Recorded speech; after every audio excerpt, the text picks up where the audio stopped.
अस्सलाम वालेकुम बच्चे, कैसे हैं सब लोग? होप सो सब ठीक होंगे। आज हम 9th क्लास की physics according to new syllabus बच्चे चैप्टर 6 के न्यूमेरिकल प्रॉब्लम्स करेंगे अकॉर्डिंग टू रिड्यूस सिलेबस। ठीक है, तो फर्स्ट न्यूमेरिकल देखते हैं। कहते हैं spring is stretched by 20 millimetre के वो जो स्ट्रेच किया जा रहा है उसमें डिस्टेंस जो चेंज आ रहा है वो 20 मिलीमीटर है और इसके ऊपर फोर्स कितनी लगाई जा रही है 40 न्यूटन।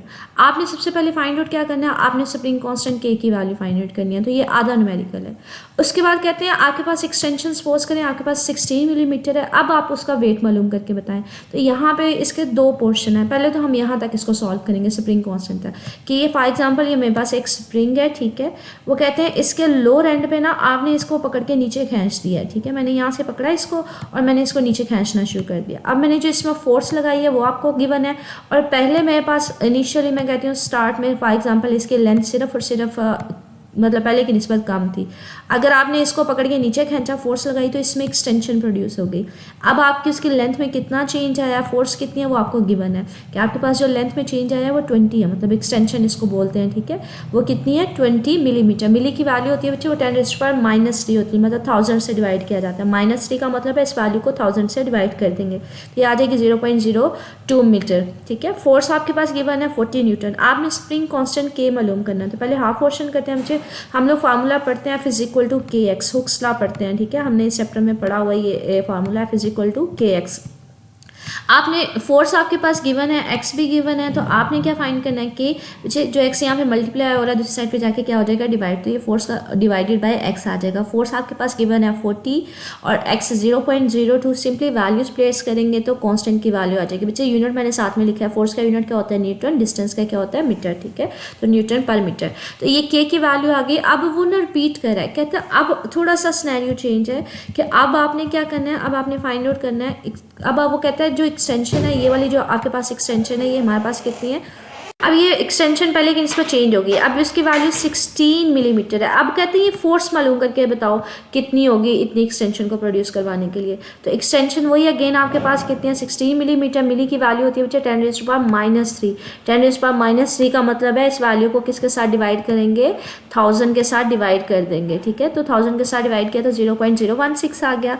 के आपने मालूम किया हुआ था। अब आपने बताना है कि आपने कितनी फोर्स लगाई थी नीचे इसको एक्सटेंड करवाने के लिए, तो वो फोर्स की आपने वैल्यू मालूम करनी है। अगेन F = kx है। के हमारे पास स्प्रिंग तो हमने चेंज नहीं किया ना। ठीक है, चेंज क्या हुई है फोर्स चेंज हुई है, ये एक्सटेंशन चेंज हुई है, तो के हम यही इस्तेमाल करेंगे। एक्स आपके पास गिवन है उसकी वैल्यू पुट ऑन कर देंगे तो हमारे पास सिंपली फोर्स बाद में आ जाएगी कि एटलीस्ट इतनी एक्सटेंशन प्रोड्यूस करवाने के लिए हमें ये फोर्स रिक्वायर्ड है। ठीक है, तो ये फर्स्ट न्यूमेरिकल था, इसके दो पोर्शन थे बेसिकली। अगले हमारे पास 6.2 अ मास ऑफ 5 लीटर। आपके पास 5 लीटर मास कह लें कि गिवन है मिल्क का इस 4.5 kg। वो कितना हमारे पास गिवन है 4.5 kg। अच्छा, जो लीटर होता है ना बच्चे ये वॉल्यूम का यूनिट होता है। ठीक है, कि आपके पास जो मिल्क है उसका वॉल्यूम 5 लीटर है, उसका मास 4.5 kg है। आपने उसका डेंसिटी मालूम करनी है और डेंसिटी निकालनी किसने स्टैंडर्ड यूनिट में, ऐसे यूनिट में। ठीक है, तो यहाँ पे इसका सिंपली पहले डाटा पुट ऑन करेंगे स्टैंडर्ड यूनिट से। मास का आपके पास वैल्यू कितनी है 4.5 kg है। आपके पास बच्चे वॉल्यूम 5 लीटर है, लेकिन आपने स्टैंडर्ड में जो वॉल्यूम का यूनिट होता है बच्चे वो मीटर क्यूब होता है। और अगर इसका मतलब क्या मुझे लीटर को किस में करवाना है मीटर क्यूब में करवाना है बच्चे। 1 लीटर में ना 10⁻³ मीटर क्यूब होते हैं। तो 1 लीटर की बजाय यहाँ पे लीटर की बजाय क्या पुट कर दें 10⁻³ मीटर क्यूब। ये स्टैंडर्ड यूनिट है, वॉल्यूम को हमेशा मीटर क्यूब में लिया जाता है। तो लीटर को आपने किस में कन्वर्ट करवाया मीटर क्यूब में। आपके पास डेंसिटी का जो फार्मूला होता है मास पर यूनिट वॉल्यूम होता है, मास को वॉल्यूम से डिवाइड किया जाता है। बच्चे मास की वैल्यू डाल दें वॉल्यूम की वैल्यू डाल दें तो ये छोटा सा सिंपल सा न्यूमेरिकल है। ठीक है, 4.5 को 5 से डिवाइड कर दें, ये पावर माइनस वाली ऊपर जाके प्लस में हो जाएगी। तो ये आपके पास आंसर आ जाएगा 0.9 × 10⁻³ ठीक है, ये आपके पास सेकेंड में। साथ में यूनिट उसी तरह से आ जाएगा। मास का यूनिट kg और वॉल्यूम का यूनिट क्या होता है मीटर क्यूब। ये डिवीजन में था तो माइनस आ जाएगा। ठीक है, अगला न्यूमेरिकल देखते हैं मुझे जो आपके पास रिड्यूस सिलेबस है मुझे वो 6.3 क्रॉस हुआ है वो नहीं करना। 6.5 पे 4 पे आ जाए। अब ब्लॉक ऑफ डेंसिटी आपके पास गिवन है, हैज़ अ वॉल्यूम।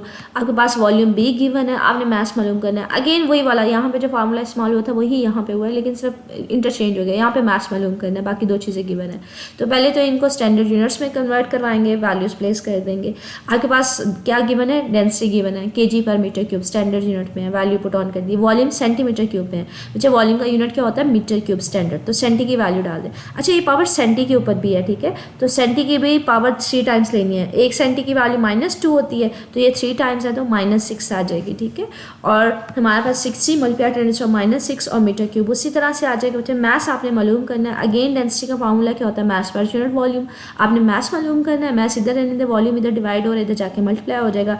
अब इसमें सिंपली वैल्यू पुट ऑन करनी है, ठीक है। डेंसिटी की वैल्यू डाल दी, वॉल्यूम की वैल्यू डाल दी। बच्चे 8 को 60 से मल्टीप्लाई कर दीजिएगा, ये 10⁻³ है, ये -6 है, 6 में से 3 माइनस करेंगे -3 आ जाएगा, ठीक है। तो अब इसको 1000 से डिवाइड कर देंगे, -3 का मतलब है ये डिवीजन में है, 3 0, 1 और 3 0, मतलब 1000 से इसको डिवाइड करेंगे तो 0.48 kg आपके पास आ जाएगा, ठीक है। नेक्स्ट न्यूमेरिकल देखते हैं बच्चे, कहते हैं brick measures 5 centimetre, 10 centimetre and 20 centimetre, मतलब उसकी 3 sides, length height width 3 sides आपके पास गिवन है। कहते हैं उनकी एक हमारे पास फॉर एग्जांपल लेंथ 5 है, अगर हाइट उसकी 10 है और विड्थ उसकी 20 है, 3 साइड्स की मेजरमेंट है। कहते हैं उसका मास कितना 5 kg है। आपने बताना है कि कब हमारे पास प्रेशर मैक्सिमम होगा, कब मिनिमम होगा, ठीक है, जब उसको हॉरिजॉन्टल सरफेस पे रखेंगे। तो पहले तो वैल्यू देख लेते हैं हम हमारे पास न्यूमेरिकल को सॉल्व करने के लिए, कि आपके पास मैथ्स गिवन था जो सीधा सीधा था 5 kg, तो मैंने 5 kg उसका आंसर वैल्यू पुट ऑन कर दी। अच्छा 3 साइड्स हैं मुझे, अगर आपने एरिया निकालना हो ना, एरिया निकालते कैसे हैं, एरिया निकालते हैं जब भी 2 साइड्स को मल्टीप्लाई करते हैं, चाहे आप उसकी लेंथ को हाइट के साथ मल्टीप्लाई कर दो, चाहे आप उसकी लेंथ को विड्थ के साथ मल्टीप्लाई कर दो, या चाहे आप विड्थ को हाइट के साथ मल्टीप्लाई कर दो, मतलब 2 साइड्स, कोई सी भी 2 साइड्स आप मल्टीप्लाई करते हो ना तो आपके पास एरिया आ जाता है। अब ये क्या था, ये तो आपके पास 3 साइड्स थी, तो आप बारी बारी ना 3 दफ़ा ये एरिया लिया जा सकता है। आप लेंथ को विड्थ के साथ करोगे, लेंथ को हाइट के साथ करोगे, हाइट को विड्थ के साथ करोगे, तो 3 कॉम्बिनेशन बन सकते हैं। तो पहला एरिया मैं कहती हूँ, मैंने क्या किया, फॉर एग्जाम्पल इन 2 साइड्स को मल्टीप्लाई किया, 5 को और 10 को, 5 और 10 को मैंने इन 2 साइड्स को मल्टीप्लाई किया, तो मैं कहती हूँ फॉर एग्जाम्पल मेरे पास जो एरिया आएगा उसको मैं A1 का नाम देती हूँ। 5 10 तो 50 आ जाएगा, ये 2 टाइम है सेंटीमीटर स्क्वायर। अब ये बच्चे जो मीटर के ऊपर पावर है ना, ये सेंटी के ऊपर भी है, तो ये सेंटी की वैल्यू क्या आ जाएगी, 10⁻⁻4 आ जाएगी, ठीक है। तो सेंटी की पावर होती है -2, लेकिन ये पावर की वजह से 2 टाइम है तो ये 2 का 4 आ जाएगा, ठीक है, तो 50 आ जाएगी। अब कौन कौन सी साइड्स को मल्टीप्लाई किया था, आपने इन 2 साइड्स को मल्टीप्लाई किया था। अब इन 2 को मल्टीप्लाई कर दो, 10 को 20 के साथ, तो मैं इसको एरिया A2 का नाम दे दूंगी। तो 10 को मैंने किसके साथ मल्टीप्लाई कर दिया, 20 के साथ, तो 10 को 20 के साथ करेंगे 200 और सेंटीमीटर स्क्वायर, तो सेंटी की वैल्यू 10⁻⁻4। बच्चे ये -4 किसकी वजह से आ रहा है, ये पावर दोनों के ऊपर है, इस पावर की वजह से आ रहा है। अब आपने 2 कॉम्बिनेशन ले लिए, इसको इसके साथ मल्टीप्लाई किया, इसको इसके साथ, अब इसको एक दफ़ा पकड़ के इसके साथ भी कर दो, तो ये तीसरा कॉम्बिनेशन आ जाएगा। तो वो तीसरा एरिया क्या आ जाएगा, 5 को मल्टीप्लाई कर देंगे 20 के साथ तो ये 100 आ जाएगा, और सो ऑन, ठीक है। अब आपके पास बच्चे जो बेसिकली प्रेशर होते हैं ना, वो फोर्स पर यूनिट एरिया होते हैं। एरिया तो मेरे पास 3 डिफरेंट एरियाज हैं, तो मैं हर एरिया के लिए अलग-अलग प्रेशर मालूम कर सकती हूँ। अब फोर्स नहीं है, आपके पास मैथ से ज़रूर ये बना है, तो मैथ्स हमारे पास जो है ना वो निकल सकता है। अगर मैथ्स के बन होना तो आप F = वेट फोर्स वाले फार्मूले से, कि अगर कोई आपके पास ब्रिक की बात की जा रही है ना बच्चे, अगर उसका मैथ्स गिवन है तो मुझे पता चल सकता है कि उसकी वेट फोर्स कितनी होगी नीचे की तरफ, तो वो वेट फोर्स किसके इक्वल होती है, F = mg के इक्वल होती है। मैथ्स की वैल्यू डाल दी, जी ग्रेविटेशनल एक्सेलरेशन होता है बच्चे, वो 10 के इक्वल होता है, ठीक है, उसके साथ मल्टीप्लाई करेंगे तो ये वेट फोर्स आ जाएगा। प्रेशर का फार्मूला क्या था, फोर्स पर यूनिट एरिया, हमने फोर्स को भी देख लिया, मतलब मैथ्स को कन्वर्ट करवा लिया वेट फोर्स की फॉर्म में। एरिया हमारे पास 3 है, इसका मतलब है फोर्स तो एक ही है, ब्रिक एक ही है, लेकिन इसके 3 डिफरेंट एरियाज की वजह से प्रेशर डिफरेंट होगा। तो मैं डिफरेंट एरियाज की वैल्यू पुट ऑन करती जाऊंगी, प्रेशर की वैल्यू आती जाएगी। तो पहला मैं P1 निकालूंगी, तो मैं एरिया A1 लूंगी, फोर्स वही अगेन 50 ही आएगा, एरिया A1 की वैल्यू डाल दें तो प्रेशर की वैल्यू आ जाएगी मेरे पास 10,000 पास्कल, ठीक है। P2 है तो मैं F/A2 जो सेकेंड एरिया लिया था वो पुट ऑन कर दूंगी, उसकी वैल्यू डालूंगी, तो इसको 50 को डिवाइड करूंगी 200 × 10⁻⁴ के साथ, ठीक है, तो ये मेरे पास 2500 आ जाएगा। प्रेशर 3 फाइंड आउट करूंगी तो एरिया 3 की वैल्यू पुट ऑन कर दूंगी।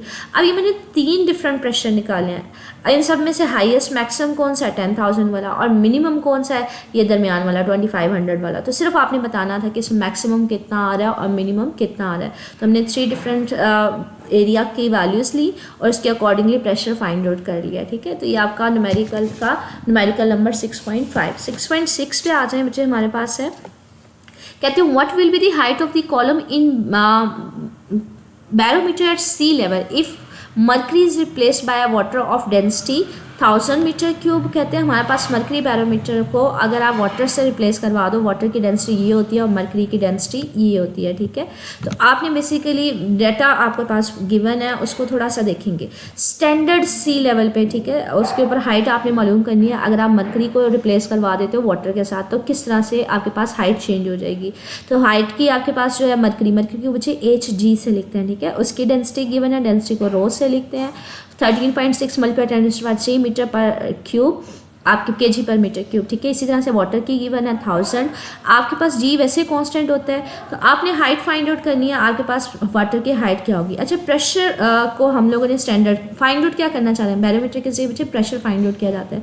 अगर मैं वाटर सेम प्रेशर मालूम करना चाह रही हूँ मरकरी और वाटर को यूज़ करते हुए, तो इसका मतलब है मेरे पास क्या होगा कि दोनों का प्रेशर अगर सेम है तो मेरे पास दोनों का प्रेशर भी सेम होना चाहिए। तो प्रेशर मेरे पास P1 मतलब वाटर या जो मरकरी की वजह से होगा वो किसके इक्वल होना चाहिए, वो मेरे पास होना चाहिए वाटर के इक्वल होना चाहिए। तो जो प्रेशर मैं मरकरी की वजह से लूँगी, क्योंकि स्टैंडर्ड प्रेशर दोनों ने सेम प्रेशर फाइंड आउट करना है ना, तो प्रेशर ड्यू टू मरकरी या वाटर दोनों की वैल्यू क्या होनी चाहिए, सेम होनी चाहिए। अच्छा, प्रेशर का फार्मूला ना हम लोग यहाँ पे इस चैप्टर में पढ़ा हुआ है। हमारे पास क्या होता है, रो GH होता है। ये वाटर में लिखना चाह रही हूँ बेसिकली, ठीक है। तो प्रेशर की जगह रो GH लिख दिया, यहाँ पे भी प्रेशर की जगह रो GH लिख दिया, क्योंकि सेम प्रेशर हम फाइंड आउट करना चाह रहे हैं दोनों के जरिए। तो प्रेशर आपने रो GH मरकरी के लिए, तो रो GH में हमारे पास डेंसिटी डिफरेंट है, जी तो वैसे कांस्टेंट है, ग्रेविटी होती है 10 वाट सेम रहेगी, तो मैं इसके साथ मरकरी नहीं लिख रही हूँ, मरकरी की हाइट, ठीक है। इसी तरह से वाटर के साथ मैं यहाँ पे लिख दूंगी और हाइट के साथ लिख दूंगी। जी दोनों में कॉमन था वो हमारे पास कैंसिल आउट हो जाएगा। हम लोग फाइंड आउट क्या करना चाह रहे हैं, हम लोग फाइंड आउट करना चाह रहे हैं कि हमारे पास अगर हाइट ऑफ वाटर क्या आएगी अगर हम वाटर ले लेते हैं मरकरी की जगह पे, तो इसको यहाँ पे रहने दें, ये इधर मल्टीप्लाई और अदर साइड पे जाके डिवाइड हो जाएगा। अच्छा, स्टैंडर्ड जो हम लोग प्रेशर मालूम करते हैं ना मरकरी के लिए, उसके लिए जो हाइट आती है ना यूजुअली हम लेते हैं, या हमारे पास ऑब्टेन हो रही होती है स्टैंडर्ड प्रेशर के लिए, एटमॉस्फेरिक प्रेशर के लिए, वो 0.76 होती है। तो इसकी वैल्यू मैंने पुट ऑन कर दी है। तो इसका मतलब है जो स्टैंडर्ड हाइट हमारे पास आ रही थी ना मरकरी में 0.76, अगर मैं वाटर लेती हूँ तो हाइट कितनी आएगी, 10.3 आ जाएगी, ठीक है। ये देखेंगे जब हम लोगों ने मेजरमेंट ऑफ एटमॉस्फेरिक प्रेशर के लिए डिफरेंट टॉपिक्स पढ़े थे, बैरोमीटर पढ़ा था, तो इसके लिए हमने ना प्रेशर का ये फार्मूला पढ़ा था रो GH, ठीक है। तो वहाँ से बेसिकली मैंने इस फार्मूले को लिया यहाँ। तो स्टैंडर्ड एटमॉस्फेरिक प्रेशर के लिए जो मरकरी की हाइट होती है वो ये फिक्स्ड होती है, ठीक है। अप्रॉक्सीमेटली ये आ रही होती है 0.76 मीटर, या इसको 760 मिलीमीटर भी बोला जाता है, ठीक है। तो आप स्टैंडर्ड में ले रहे हैं तो मीटर में आ जाएगी 0.76, तो उसकी वैल्यू पुट ऑन की है। नेक्स्ट मेरिकल देखते हैं हमारे पास नेक्स्ट मेरिकल कौन सा है। नेक्स्ट मेरिकल है, कहते हैं suppose that the hydraulic brake system of car the force exerted normal on a specific cross section area, आपके पास कितना गिवन है 5 सेंटीमीटर स्क्वायर, ठीक है। और आपके पास फोर्स कितनी है 500 न्यूटन। ये कब है, जब हमारे पास स्टार्टिंग में। बाद में कहते हैं कि what will be the pressure transfer to the brake coil, what will be the force on the second piston. ये फर्स्ट पिस्टन की बात हो रही थी, सेकंड पिस्टन के ऊपर क्रॉस सेक्शन एरिया ये है, आपने फोर्स की वैल्यू मालूम करनी है। तो इसको सॉल्व करते हैं।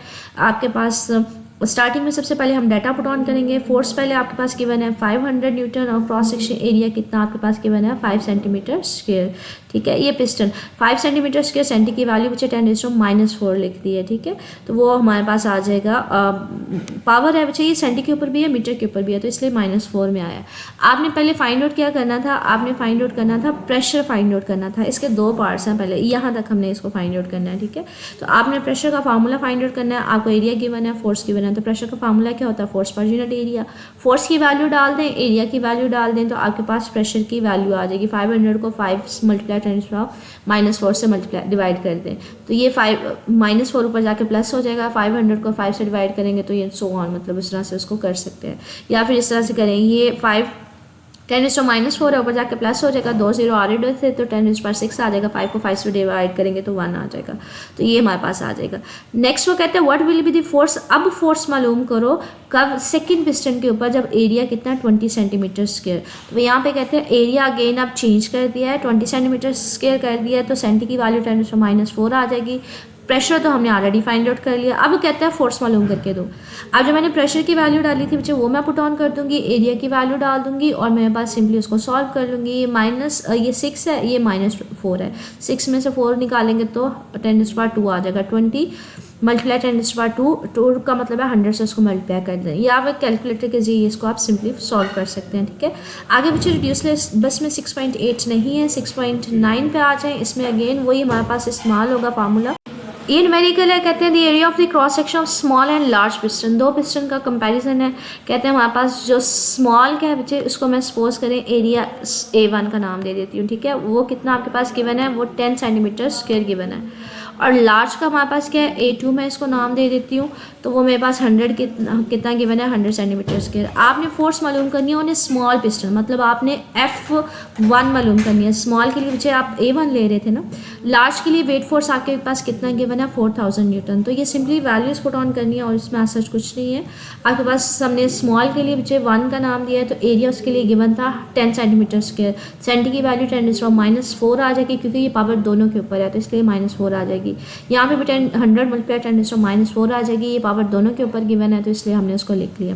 फोर्स आपके पास लार्ज पिस्टन की गिवन थी 4000। अब प्रेशर का फार्मूला क्या होता है, F2 आपने F1 मालूम करनी है स्मॉल के लिए। प्रेशर का फार्मूला क्या होता है, P = force per unit area. अब दोनों का सेम है तो P1 = P2 आ जाएगा बच्चे।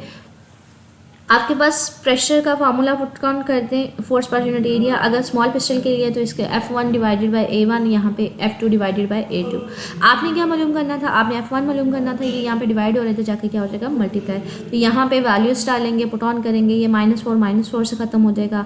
बाकी ये 2 0 से काट दें तो ये 400 आपके पास न्यूटन आंसर आ जाएगा। आपके रिड्यूस लेवल्स में बच्चे ये 6.10 क्रॉस हुआ है, इसके अलावा 6.11 भी क्रॉस हुआ है, 6.12 भी क्रॉस हुआ है, ठीक है। तो ये आपके रिमेनिंग जो न्यूमेरिकल्स है वो मैंने आपको करवा दी है। स्टिल मुझे कोई पॉइंट पूछना हो, मिसिंग हो, तो मेरे से पूछ लीजिए कमेंट सेक्शन में। ओके, अल्लाह हाफिज़।